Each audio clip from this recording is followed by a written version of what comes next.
नमस्कार दोस्तों, मेरे YouTube चैनल में आपका स्वागत है। आज के इस वीडियो में मैं आप लोगों को बताऊंगी कर्मचारी पेंशन योजना 1995, जिसको हम इंग्लिश में बोलते हैं एम्प्लॉय पेंशन स्कीम। इस वीडियो में मैं आप लोग को EPS की संक्षिप्त रूप से जानकारी दूंगी। ये किन एम्प्लॉयज के लिए एप्लीकेबल है, इसके क्या फायदे हैं, इसके फॉर्म कैसे भरे जाते हैं, ये पूरी जानकारी मैं आप लोग को इस वीडियो में बताऊंगी। लेकिन इससे पहले हम ये जान लेते हैं कि ये पेंशन क्या होता है। ये कर्मचारियों के लिए सेवानिवृत्ति के पश्चात, दैट मीन्स आफ्टर रिटायरमेंट, व्यक्ति को सरकार या कंपनी द्वारा नियमित रूप से मिलने वाली जो धनराशि होती है उसे ही हम क्या कहते हैं, पेंशन। तो अब देखते हैं कि ये एम्प्लॉय पेंशन स्कीम EPS क्या होता है। यह योजना 16/11/1995 को लागू किया गया था। ऐसे कर्मचारी जो गैर शासकीय, पब्लिक या प्राइवेट सेक्टर, ठेका और अस्थायी रूप से कार्यरत हैं और जिन्हें अन्य किसी प्रकार का पेंशन योजना के अंतर्गत सम्मिलित नहीं किया गया है, वो ही इस योजना का लाभ उठा सकते हैं। इस योजना में सम्मिलित कर्मचारी का नियमानुसार नियोक्ता द्वारा कर्मचारी पेंशन फंड में प्रति माह कार्मिक के मूल वेतन का 8.33 जमा किया जाता है, जो कि कर्मचारी पर अतिरिक्त भार नहीं पड़ता है। आप जानते ही हैं कि हर कंपनी में काम करने वाले कर्मचारी के मूल वेतन तथा DA का 12% और एम्प्लॉयर द्वारा मिलाया गया 12% जो है वो EPF खाते में जमा होता है। अब बहुत कम ही लोग को पता होता है कि ये अमाउंट जो है वो 2 भागों में डिवाइड होता है। इसका आधा अमाउंट, दैट मीन्स 15.67% वो PF खाते में जाता है और आधा अमाउंट जो है वो पेंशन स्कीम खाते में जाता है, 8.33%। अब हम देखते हैं पेंशन के प्रकार, जिसमें है सेवानिवृत्ति पेंशन। दोस्तों, आप जानते ही होंगे कि रिटायरमेंट की जो एज होती है वो 60 वर्ष होती है, लेकिन पेंशन की जो एज होती है वो 58 वर्ष होती है। सेवानिवृत्ति पेंशन में 58 वर्ष की उम्र के बाद से प्रतिमाह निर्धारित पेंशन जीवन भर भुगतान किया जाएगा। यदि पेंशन प्राप्त करते हुए भूतपूर्व कार्मिक की मृत्यु हो जाती है तो उस कंडीशन में यह पेंशन जो है उसकी पत्नी और उसके बच्चों को मिलेगी। अब हम देखते हैं विधवा एवं चिल्ड्रन पेंशन। यह पेंशन कार्मिक की कार्य या पेंशन प्राप्त करते हुए अगर मृत्यु हो जाती है तब उस कंडीशन में उनकी धर्मपत्नी एवं उनके 2 बच्चों को मिलेगी। लेकिन इसमें भी एक कंडीशन यह है कि धर्मपत्नी को जीवन भर यह पेंशन मिलेगा और उनके 2 बच्चों को उनकी सिर्फ 25 वर्ष तक की उम्र तक यह पेंशन मिलेगा। अगर 25 वर्ष से अगर उनकी उम्र ज्यादा हो जाती है तो यह पेंशन जो है नहीं मिलेगी। अब नेक्स्ट देखते हैं रिड्यूस्ड पेंशन। ऐसे कर्मचारी जो 10 साल की सेवा पूर्ण कर चुके हैं और 50 वर्ष से अधिक किंतु 58 वर्ष से कम कर्मचारी इस पेंशन के हकदार होंगे। इसमें पेंशन घटती दर में प्राप्त होता है।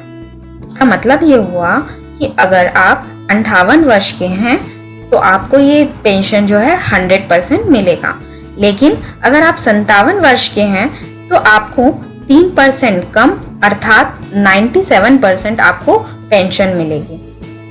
हर वर्ष के लिए 3% घटती जाती है यह पेंशन, इसलिए इसे रिड्यूस्ड पेंशन कहा जाता है। रिड्यूस्ड पेंशन में भी अगर किसी कार्मिक की मृत्यु हो जाती है तो इस कंडीशन में भी पेंशन जो है उनकी पत्नी को और उनके बच्चों को मिलेगी। अब है अनाथ पेंशन। अनाथ पेंशन उस अवस्था में कार्मिक के बच्चों को मिलती है जब कर्मचारी और उनकी पत्नी की डेथ हो चुकी होती है। पेरेंट्स की डेथ हो जाने के कारण इस पेंशन को अनाथ पेंशन कहा जाता है। अब लास्ट हम देखते हैं डिसेबिलिटी पेंशन। कार्य के दौरान अगर कार्मिक की दुर्घटना से उसमें शारीरिक अपंगता हमेशा के लिए अगर आ जाती है एवं नौकरी से हटा दिया जाता है तो इस दशा में अपंगता पेंशन दिया जाता है। और हाँ दोस्तों, इस स्थिति में भी अगर व्यक्ति की मृत्यु हो जाती है तो पेंशन भी उनकी पत्नी व बच्चों को मिलती है। अब देखते हैं पेंशन की पात्रता। सेवानिवृत्ति पेंशन के लिए 20 वर्ष की पेंशन योग्य सेवा एवं 58 वर्ष होनी चाहिए। रिड्यूस्ड पेंशन के लिए न्यूनतम 10 वर्ष पेंशन योग्य सेवा होनी चाहिए एवं उम्र जो होनी चाहिए वो 50 वर्ष या 58 वर्ष से कम होनी चाहिए। विधवा एवं चिल्ड्रन पेंशन, अनाथ पेंशन और अपंगता पेंशन के लिए कार्मिक की पेंशन योग्य सेवा और उम्र का कोई बंधन नहीं होता है। बस शर्त यह है कि कम से कम पेंशन अंशदान का एक किस्त पेंशन फंड में जमा हुआ होना चाहिए।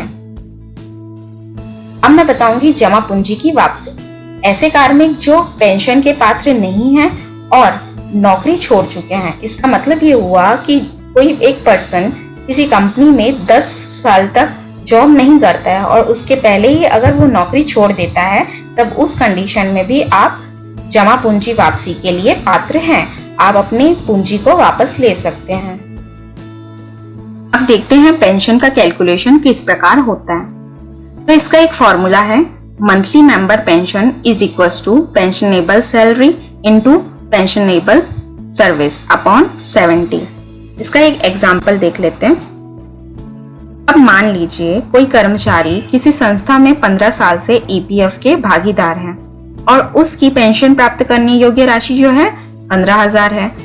तो 15,000 इंटू 30 अपॉन 70 और ये जो राशि आई है 6429, ये मंथली उस कार्मिक के अकाउंट में जाएगी एज अ पेंशन। अब मैं आपको बताऊंगी पेंशन के लिए आवेदन एवं प्रस्तुत किए जाने वाले दस्तावेज। तो यहाँ पे 2 फॉर्म होते हैं, जिसको कब भरा जाता है वो मैं आपको बताती हूँ। 10C जो होता है, यह फॉर्म जमा पूंजी वापसी का भुगतान प्राप्त करने के लिए भरा जाता है और 10D जो होता है, यह फॉर्म सेवानिवृत्ति पेंशन, विधवा चिल्ड्रन पेंशन एवं अन्य पेंशन प्रकरणों में भरा जाता है। उपरोक्त फॉर्म क्षेत्रीय पेंशन कार्यालय या कार्मिक की कंपनी या संस्था के कार्मिक कार्यालयों से प्राप्त किए जा सकते हैं या फिर आपको ये ऑनलाइन फॉर्म मिलते हैं जिसको आप डाउनलोड करके भर सकते हैं और उस कंपनी में, जिस कंपनी में आप काम कर रहे हैं, वहां पे आप इस फॉर्म को सबमिट कर सकते हैं। पेंशन के लिए आवेदक एवं प्रस्तुत किए जाने वाले दस्तावेज कौन कौन से लगेंगे वो मैं आपको बताती हूँ। सबसे पहला है आवेदक का 4 पासपोर्ट साइज फोटो, आवेदक व उनकी पति पत्नी के साथ वाला ज्वाइंट फोटो, निर्धारित बैंकों में ज्वाइंट पेंशन खाता खुलवाकर बैंक पासबुक की 4 स्पष्ट फोटोकॉपी। अगर आप बैचलर हैं तो आपकी ही बस पासबुक की फोटोकॉपी लगेगी। आवेदक के वे बच्चे जो 25 वर्ष से कम हैं, उनकी 4 फोटोग्राफ और जन्म संबंधी प्रमाण पत्र की 4 प्रतिलिपियां लगेंगी। आवेदक एवं उनके पति पत्नी का आधार कार्ड एवं अन्य पहचान फोटो प्रमाण पत्र भी लगेगा और उसके साथ साथ मोबाइल नंबर भी बहुत जरूरी है। आप देख सकते हैं कि ये फॉर्म 10C है जो कि आपको फिलअप करना है और फिलअप करके अपनी कंपनी में सबमिट करना है।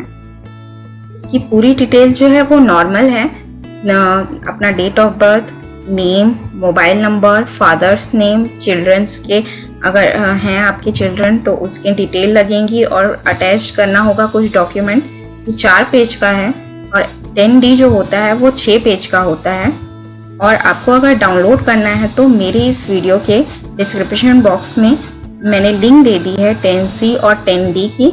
आप वहाँ से डायरेक्टली जो है उस फॉर्म को डाउनलोड कर सकते हैं वहाँ से। इसके अलावा अगर आप चाहते हैं कि अपने वेब ब्राउजर से ये दोनों फॉर्म को अगर डाउनलोड करना चाहते हैं तो उसके लिए आप क्या करेंगे, अपने वेब ब्राउजर में जाएंगे, गूगल टाइप करेंगे फॉर्म 10C और इस पहली लिंक को आप क्लिक कर देंगे। ये जो है PDF फॉर्मेट है, उसको अगर आपको अपने PC में डाउनलोड करना है या लैपटॉप में आपको डाउनलोड करना है तो आप क्या करेंगे, राइट क्लिक करेंगे, सेव एज। आपको जहां सेव करना है वो लोकेशन आप डालेंगे और लिखेंगे फॉर्म 10C। मेरे पीसी में ऑलरेडी सेव है तो मैं यहाँ पे 10C1 करके सेव करूंगी, सेव। तो इसी प्रकार आप फॉर्म 10D को भी आप डाउनलोड कर सकते हैं। अब लिखेंगे हम फॉर्म 10D। अब फिर से एक PDF ओपन होगा उसको आप क्या करेंगे कि डाउनलोड कर लेंगे राइट क्लिक करके और लोकेशन सेट करेंगे तो वो उसी जगह पे सेव हो जाएगा। ये फॉर्म जो है ये 6 पेज का है और फॉर्म 10C जो था वो 4 पेज का है। जैसा कि आप जानते हैं कि हर वीडियो के लास्ट में आपसे एक सवाल पूछा जाता है, तो आज का ये सवाल है कि ईपीएस कब लागू हुआ था। इसका आंसर जो है आप इस वीडियो के मैसेज बॉक्स में देंगे। अगर आपको ये वीडियो पसंद आया हो तो please like, share and subscribe. Thank you.